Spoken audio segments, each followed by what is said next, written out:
Hi, everyone. I'm Christy from Hope for the Warriors, and with me is Brian Papaki, and he is the program manager for Hope's Transition Services. And we have a wonderful special guest with us, Sandy Cater from Hire Heroes USA. At Hope, our transition services is the most requested program by our clients. So, by service members, veterans, military spouses, and pretty much anyone that is within our warrior community. So one of the things that we want to do is kind of pool resources together to provide you all, because we believe in creating force multipliers to better meet the needs of our clients. So I'm hoping that you find this video useful, and just hopefully it's a really good resource, and we're able to connect you to one of our wonderful partners, Hire Heroes USA. So I will turn it over to Sandy to give us a short introduction about herself, and we can dive in. Well, thank you for having me, Christy and Brian. This is really exciting.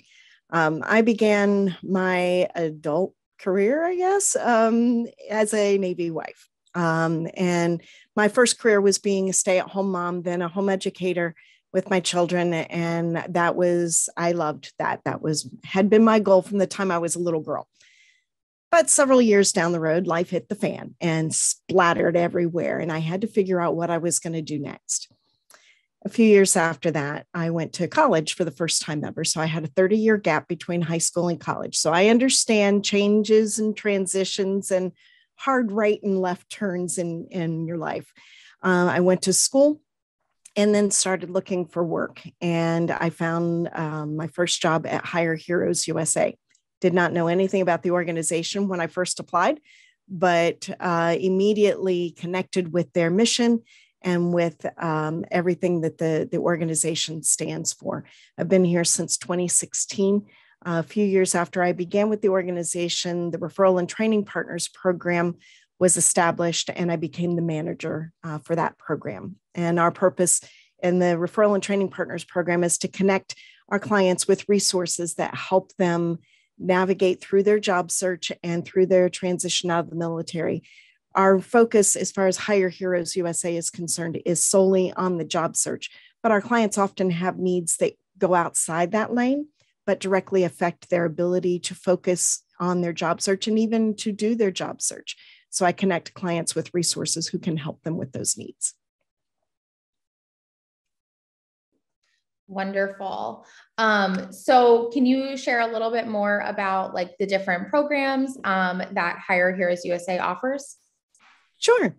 So all of our clients register through the same portal, but those clients who either identify as they go through the registration process, they're asked a lot of questions about their work history and things like that, especially for our service members and veterans, so that we can build a good profile for them. And when it's time for one of our teams to do job sourcing and look for clients that meet one of our employer partners, we've got good information available. So through that process, we identify if they're a junior enlisted, if they're a military spouse, or if they're a woman veteran. And we have special programs for those three demographics that, because these demographics tend to see some unique and specific challenges just simply due to the demographic. So it's similar to someone who is living in an area where there's not a lot of commerce. They just have unique needs that are different than someone living in a metro area where they're, large city where there's a lot of opportunities. So we've developed these additional programs to meet the needs specifically of these demographics. In addition, we have a federal resume review program that focuses on the unique challenges and techniques that are needed in the federal sector in a job search for the federal sector. Then my program connects our clients with those additional resources, as I mentioned earlier.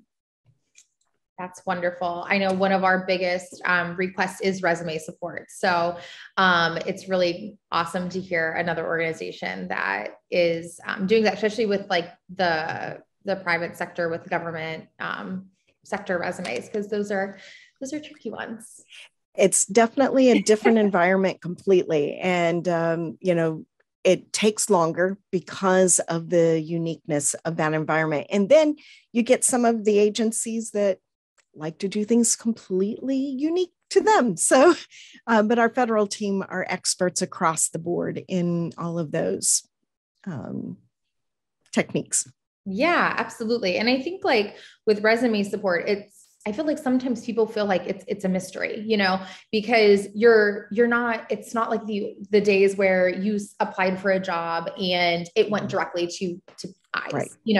This time it goes through the ATS tracking system. Mm-hmm. So I feel like a lot of people get discouraged because they're pushing out resumes and pushing out resumes. And it's that you have to figure out how to beat the computer. And yes. So with like that in mind, in your opinion, like what makes a good resume? Like what is your advice for clients that need resume support? That's a great question. So first of all, you need to focus. A lot of times our clients go, well, I'll just do anything. I just need a job. Well, that's wonderful that they're flexible and that they have a lot of skills where they can fit in anywhere, but that doesn't help an employer.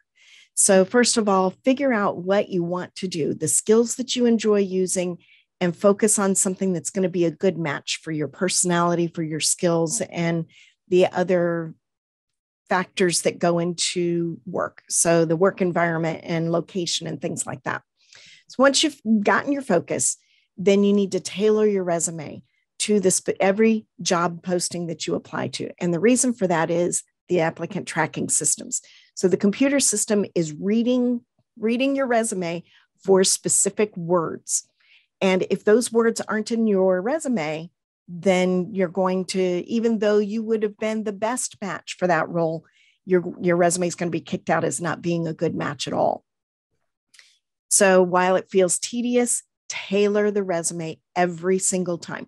Think of it in this way. It's the difference between using a shotgun with tons of little BBs that don't really have a huge impact on a singular item, as opposed to a rifle.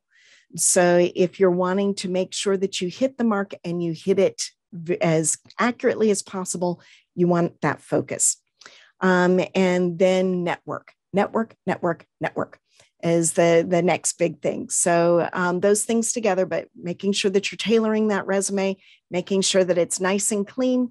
The first deliverable all of our clients receive is a professionally written resume, specifically to them and their work experience and what they want to do moving forward. And then we teach each client how to tailor that resume and be effective in their job search. That is an amazing resource. That is awesome. So in regards to networking, we live in this virtual world. We were just joking about how we should all be Zoom experts when we were trying to figure out how to record this. What is your advice for virtual networking? There are several platforms that are available that make virtual networking really easy. And especially for those who are a little more introverted or shy in going up to a person that they don't know and meeting them, it's really easy to get connected on platforms such as LinkedIn. Think of ways, and, as the movie that was quite a few years ago, 6 Degrees of Separation, the 6 Degrees of Kevin Bacon or whatever it was. Anyway, it's it really is true, because it's not necessarily who you know directly, but it could be who, one of your good connections knows. And most jobs really are won by the network, by someone's network, because they get their connection gives a personal recommendation to the next line, and that's how it works. So LinkedIn is a great place to start. One of the things that I've recommended to my clients is look at the people in my connections and see if you can find some that match up with what you want to do, and then connect with them. But make sure that you put a little, when you're asking them to connect with you, give them an explanation. So-and-so is my friend, and I'm interested in moving into a role similar to yours, and would love to ask you some questions about your journey when you have time. And then always, always, always be grateful, especially when they do accept your invitation. Yeah, that is amazing advice. And I think there's, kind of this notion like with LinkedIn, people want to connect. That's the purpose of it. Like it is not like social, like Facebook or like Instagram, right, where it's kind of like you're getting weird, creepy messages or like you're not sliding into people's DMs. Like LinkedIn is a place for connection, and people are on LinkedIn with the expectation to connect. And I think it's amazing advice is to definitely send the message, get connected, go through connections. And when people love their job, they want to share that with you. Yes. They're always willing to talk about, your job and like what they do, why they chose that field, because everyone has a unique story, but it's a small world. Yes, absolutely. So, we're able to build these connections, and you probably have mutual respect, actually in the military community. It's even smaller. So, yes. Definitely, I love that advice, like not to be scared to send that message and just be like, hey, would love to learn more about what you do. And, we're in the military world is like a family. We all take care of each other. So I think that's even more comforting whenever you're reaching out to somebody on LinkedIn, especially if it's a military connection, because, we're all here for each other. That's why we build these partnerships and we do these things, because we want to support each other. We don't want to see our brothers and sisters struggle. So, exactly. Love that advice. So outside of networking, what are some common mistakes you see people making, who are searching for employment? So one of the top mistakes is not making your resume relevant to the job posting that you're applying for. So it's great that you have all these certifications or this background, this history, but if it's not relevant to the job that you're applying to, it's not helpful to the employer. Your focus and your job as a job seeker is to answer the pain point of the employer. The employer's not going to post an open role unless they've got a pain point they need to fix. And speaking to that is critically important to your success. So making sure that it's a very short distance between their problem and you being the solution, so that it makes it easy for them to say yes and move you to the next level. So being focused, being relevant, being and using those keywords, those are top things. Then if you've done all of that, go back through and make sure that you don't have spelling errors and that your formatting is at least consistent. Sometimes the applicant tracking systems skew the formatting, so that's kind of down the road, but make sure that your spelling is correct. Make sure that you've got good grammar so that you are coming across as very professional. Sometimes when employers are comparing equal candidates, sometimes those little things make the difference in who gets to the next level and who doesn't. That's wonderful advice. And I love the approach with like the problem and solution. And that's also really good advice whenever you make it to your first interview, is understanding the problem and solution. And that's probably one of my biggest advice to clients when I'm supporting them with getting ready for an interview, is to understand that they're going to be asking you questions, but this is a conversation. Like you need to see that you're a good fit for them. I mean, you're applying because you want the job, but like you need to learn more. So one of the ways to do is to ask in the very beginning, like, what problems are you facing in your position? Because that's how you can tailor your interview, just like you did your resume, to seeing if you are the solution to whatever the company is facing. So that's awesome advice. Let's see, what other questions do we got for you? So what is your advice for if somebody who's going to be getting ready to get out of the military, not somebody who's already out? So if you're kind of approaching that like year to 6 month window before your EAS date or your retirement date, what is your advice for those individuals, for both the service member veteran as well as the family member?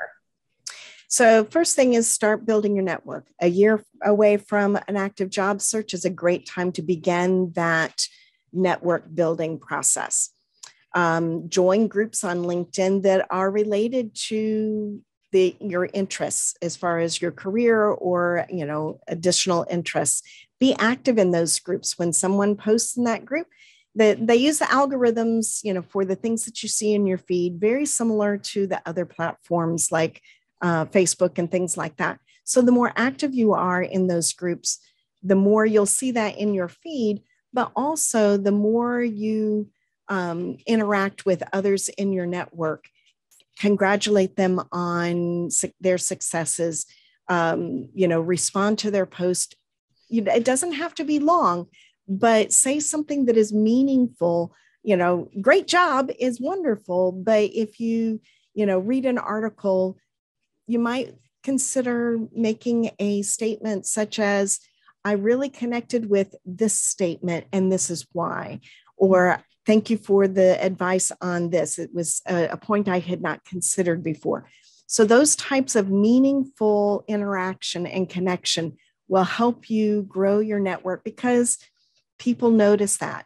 Try to always be positive, even if you don't really agree. That's not really the place for an argument or to, kind of stir the pot. That's not what you want to do. You want to be meaningful and you want to be sincere, but build rapport, build relationships.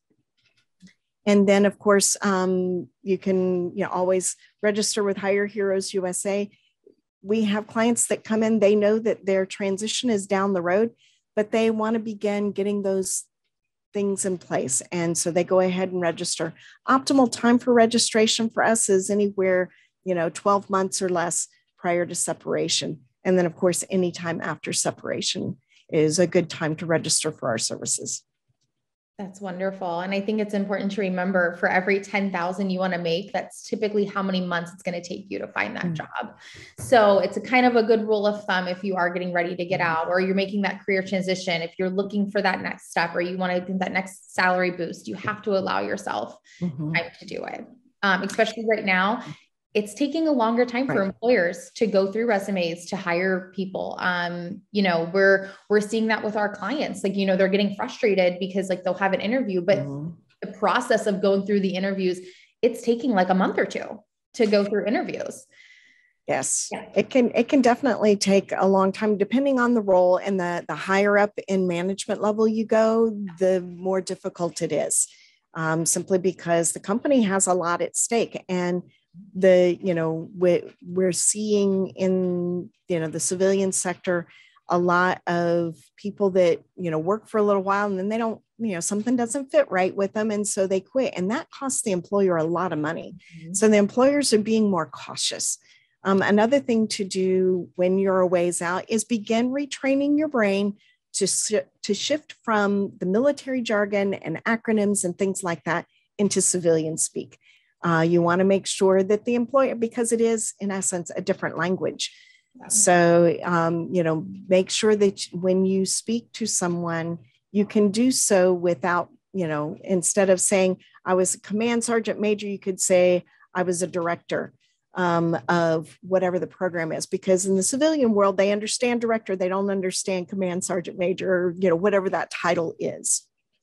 And that's really good advice too, whenever you're looking at submitting your resume for the ATS systems as well, is switching that jargon, spelling out all of your acronyms. I think it's best to assume that no one knows anything about the military. So, kind of make that assumption whenever you're building that resume. And that's a great advice, by switching, from command sergeant major to director to manager, and using those keywords on your resume, and you're removing the acronyms, and then you can talk about them later. You can fill everybody in on their military jargon later on. Right. Exactly. So, Brian, do you have any questions for Sandy? Yeah, I'm going to kind of caveat off what you had just said, Christy, and really like the acronyms and some of the military jargon. I think it's important that if you feel uncomfortable, working on your resume and kind of removing those acronyms, or not really understanding what to replace it with, reach out to organizations like Hire Our Heroes USA and Hope for the Warriors, and we'll assist you with, what might be a better fit. You know, and one of the other things that I kind of wanted to expand on, and we talk about networking. And this, it was something that I took for granted that I remember in my transition class several years ago, was your own personal network, your family and your close friends. And it was really about, you know, I use kind of a goal setting initiative with our clients, and it's, you know, employ and recruit your army. And in doing so, don't take for granted that they just know that you're looking for a position. Really reach out to them and see who they know and what's going on and what opportunities are out there. Do you have any more to expand on that? I completely agree. Your network is going to be one of your greatest assets. And connections that are connections of connections, those are great too, but it's good to start at home. And your network really can be people that you just kind of bump into. So if you are involved in local, let's say you've got a child that's in local sports, then those other parents can be part of your network.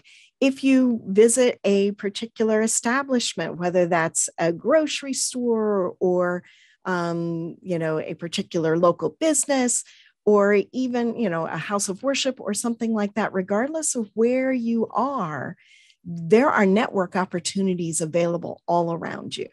And so, you know, just kind of take that chance. And especially our military community, even those outside the military community, more often than not want to help. But they don't know if they, you know, they don't know when and how to help if you're not asking.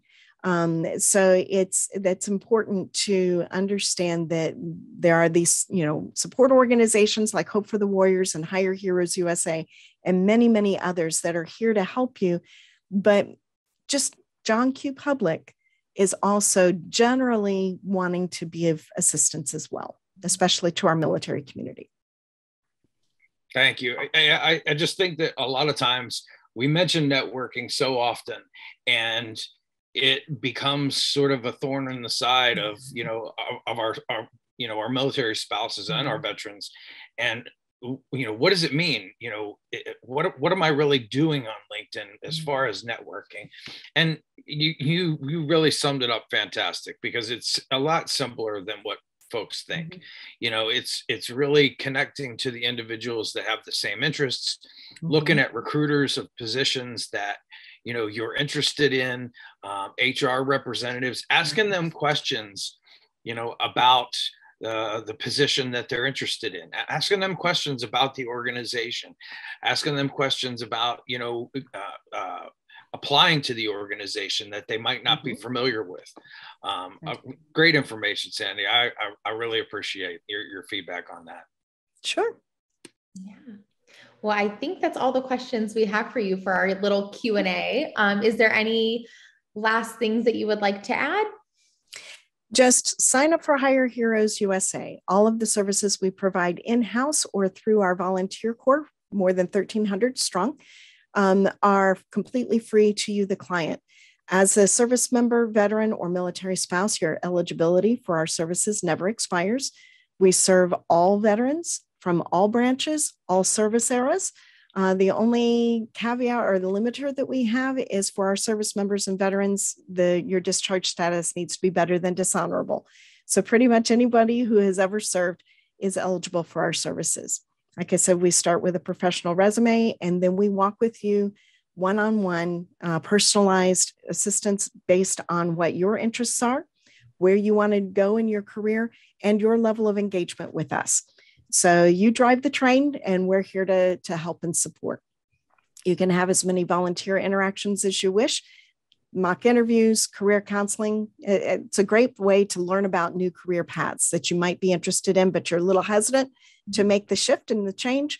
It's a great way to learn about a new career path. So we have lots available, and we love to help.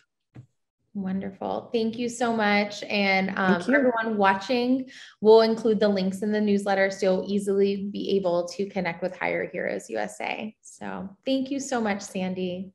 Awesome. Thank you so much, Christy. And thank you, Brian. It's been great to chat with you today. Awesome. Bye, everyone.